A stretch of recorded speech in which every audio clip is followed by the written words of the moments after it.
Berikut putusan nomor 122/PHP.BUP garis datar 19/2021. Demi keadilan berdasarkan ketuhanan yang Maha Esa, Mahkamah Konstitusi Republik Indonesia yang mengadili pada tingkat pertama dan terakhir menjatuhkan putusan dalam perkara perselisihan hasil pemilihan Bupati dan Wakil Bupati Mamuju, Provinsi Sulawesi Barat tahun 2020, diajukan oleh 1. Dr. Nadus H. Hapsi Wahid MM, 2. Irwan Satya Putra Pababari, berdasarkan surat kuasa khusus tanggal 18 Desember 2020 memberi kuasa kepada Robinson SH MH dan kawan-kawan, selanjutnya disebut sebagai pemohon terhadap Komisi Pemilihan Umum Kabupaten Mamuju, berdasarkan surat kuasa khusus nomor 06 dan seterusnya memberi kuasa kepada Hifzil Alim SH MH dan kawan-kawan, selanjutnya disebut sebagai termohon. Berkenaan dengan permohonan di atas, berikut ini: 1. Siti Sutina Suhardi SH MSI, 2. Ado Masud SOS, berdasarkan surat kuasa khusus nomor 01 memberi kuasa kepada Anwar SH dan kawan-kawan, selanjutnya disebut sebagai pihak terkait. Membaca permohonan pemohon, mendengar keterangan pemohon, membaca dan mendengar jawaban termohon, membaca dan mendengar keterangan pihak terkait, membaca dan mendengar keterangan Badan Pengawas Pemilihan Umum Kabupaten Mamuju, memeriksa bukti-bukti pemohon termohon pihak terkait dan Bawaslu Kabupaten Mamuju, duduk perkara dan seterusnya dianggap dibacakan. Pertimbangan hukum, paragraf 3.1, angka 1, angka 2, angka 3, angka 4 dianggap dibacakan. Mahkamah dapat menunda keberlakuan ketentuan pasal 158 Undang-Undang 10 2016 sepanjang memenuhi kondisi sebagaimana pertimbangan Mahkamah dalam putusan tersebut. Oleh karena itu, Mahkamah hanya akan mempertimbangkan keberlakuan ketentuan tersebut secara kasuistis. Kewenangan Mahkamah dalam eksepsi menimbang bahwa sebelum mempertimbangkan lebih jauh kewenangan Mahkamah dalam mengadili permohonan aku, penting bagi Mahkamah untuk terlebih dahulu mempertimbangkan eksepsi termohon dan pihak terkait berkenaan dengan objek permohonan pemohon dalam mengajukan permohonan aku. Terhadap hal tersebut, termohon dan pihak terkait pada pokoknya menyatakan bahwa permohonan pemohon adalah salah objek. Menimbang bahwa terhadap eksepsi termohon dan pihak terkait tersebut di atas, Mahkamah mempertimbangkan sebagai berikut: bahwa setelah Mahkamah memeriksa dan mencermati secara saksama keputusan KPU Kabupaten Mamuju nomor 610 dan seterusnya tentang penetapan rekapitulasi hasil penghitungan suara dan penetapan hasil pemilihan Bupati dan Wakil Bupati Mamuju tahun 2020 kurung SK KPU 610 dan seterusnya bertanggal 17 Desember 2020 pukul 01.22 WITA yang kemudian diubah dengan keputusan KPU Kabupaten Mamuju nomor 611 dan seterusnya tentang perubahan atas keputusan KPU nomor 610 dan seterusnya bertanggal 17 Desember 2020 pukul 01.22 WITA, bukti T1 dan bukti T4. Ternyata kedua keputusan KPU Kabupaten Mamuju tersebut pada pokoknya adalah keputusan yang sama. Demikian pula isinya juga tidak ada perubahan, yaitu sama-sama mengenai penetapan rekapitulasi hasil penghitungan suara dan penetapan hasil pemilihan Bupati dan Wakil Bupati Kabupaten Mamuju tahun 2020. Bahwa terjadinya perubahan atas SK KPU nomor 610 dan seterusnya dikarenakan terdapat kesalahan mengenai hari penetapan rekapitulasi hasil penghitungan suara dan penetapan hasil pemilihan yang tertulis pada hari Selasa 17 Desember 2020, namun berdasarkan kalender tanggal 17 Desember 2020 yang benar adalah hari Kamis. Namun demikian, dalam SK KPU nomor 611 pada diktum ketiga menyatakan dianggap dibacakan. Dengan demikian, menurut Mahkamah, pada hari dan jam yang sama, termohon menetapkan SK KPU 610 dan sekaligus perubahannya yaitu SK KPU 611. Berkenaan dengan fakta hukum ini dalam persidangan terungkap bahwa penetapan SK KPU 611 ditetapkan pada pukul 13.22 waktu Indonesia bagian tengah, tetapi yang tertulis adalah pukul 01.22 waktu Indonesia bagian tengah.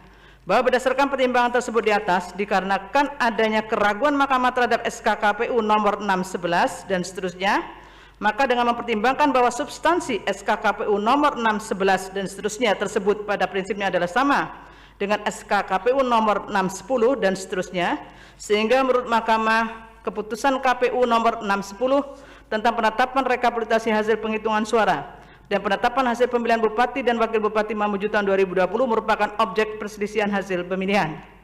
Dengan demikian, eksepsi termohon dan pihak terkait berkenaan dengan permohonan pemohon salah objek tidak beralasan menurut hukum.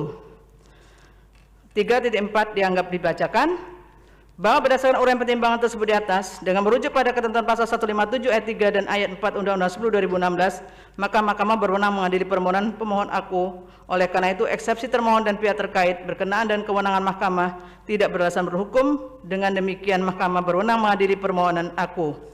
Tenggang waktu pengajuan permohonan 3.5.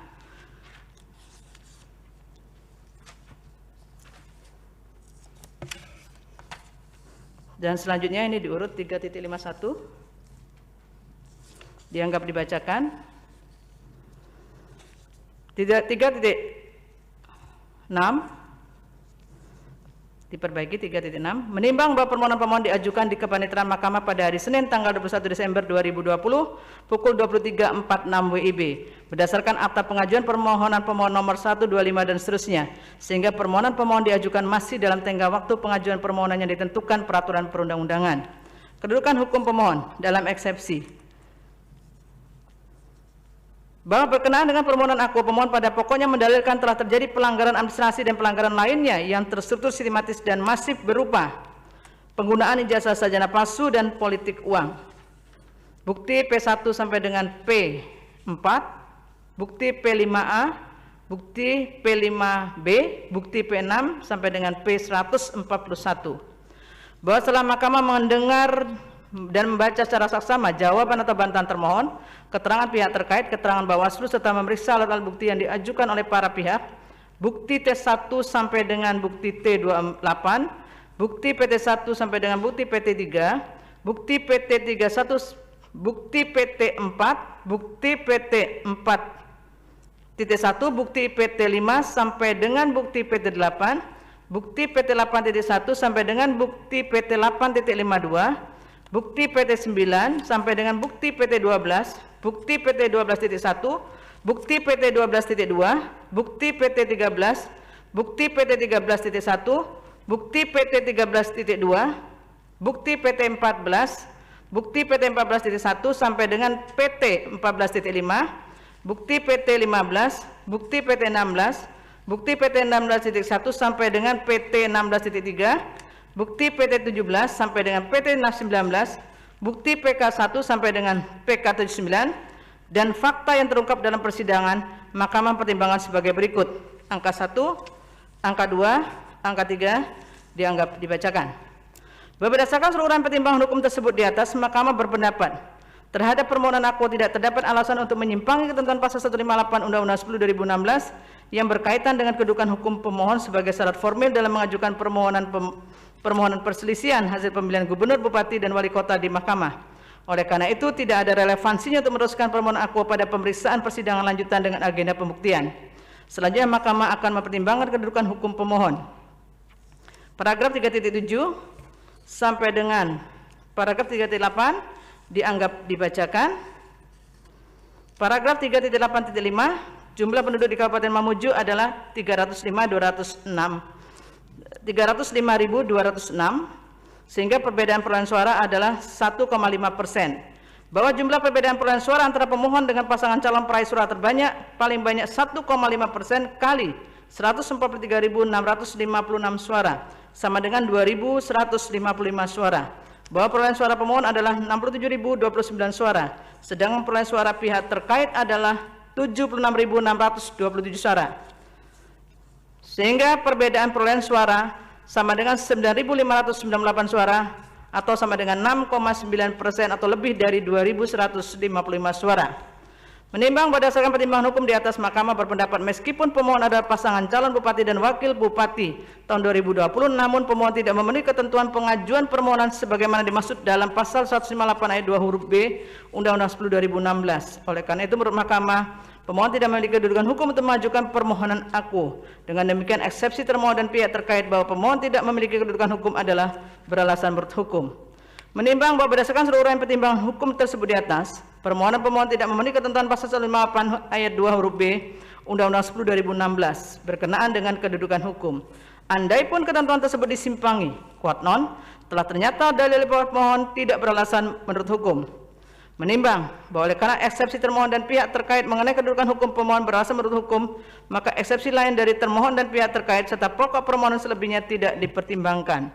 Menimbang bahwa terhadap hal-hal yang berkaitan dengan permohonan aku tidak dipertimbangkan lebih lanjut karena menurut mahkamah tidak ada relevansinya dan oleh karenanya harus dinyatakan pula tidak beralasan menurut hukum. Konklusi, berdasarkan penilaian atas fakta dan hukum sebagaimana diuraikan di atas, mahkamah berkesimpulan. 1. Eksepsi termohon dan pihak terkait mengenai kewenangan mahkamah dan permohonan salah objek tidak beralasan menurut hukum. 2. Mahkamah berwenang mengadili permohonan aku. 3. Permohonan pemohon diajukan masih dalam tenggang waktu yang ditentukan peraturan perundang-undangan. 4. Eksepsi termohon dan pihak terkait mengenai kedudukan hukum pemohon beralasan menurut hukum. 5. Pemohon tidak memiliki kedudukan hukum untuk mengajukan permohonan aku. 6. Andaipun pemohon memiliki kedudukan hukum, quote non, permohonan pemohon tidak beralasan menurut hukum. 7. Eksepsi lain dari termohon dan pihak terkait serta pokok permohonan selebihnya serta hal-hal lain tidak dipertimbangkan lebih lanjut. Berdasarkan Undang-Undang Nomor 24 Tahun 2003 tentang Mahkamah Konstitusi dan seterusnya, amar putusan mengadili dalam eksepsi. 1. Menyatakan eksepsi termohon dan pihak terkait berkenaan dengan kedudukan hukum pemohon beralasan menurut hukum. 2. Menyatakan pemohon tidak memiliki kedudukan hukum. Dalam pokok permohonan, menyatakan permohonan pemohon tidak dapat diterima. Demikian diputus dalam rapat permusyawaratan hakim oleh 9 hakim konstitusi, yaitu Anwar Usman selaku ketua merangkap anggota Aswanto Wahiduddin Adams, Eni Nurbaningsih, Suhartoyo, Daniel Yusmik Pevoy, Arif Hidayat, Saldi Isra, dan Manahan MP Sitompul, masing-masing sebagai anggota pada hari Rabu tanggal 10 bulan Februari tahun 2021 yang diucapkan dalam sidang pleno Mahkamah Konstitusi terbuka untuk umum pada hari Rabu tanggal 17 bulan Februari tahun 2021 selesai diucapkan pukul 13:49 WIB oleh 9 hakim konstitusi tersebut di atas dengan dibantu oleh Wilma Silalahi sebagai panitera pengganti serta dihadiri oleh pemohon atau kuasa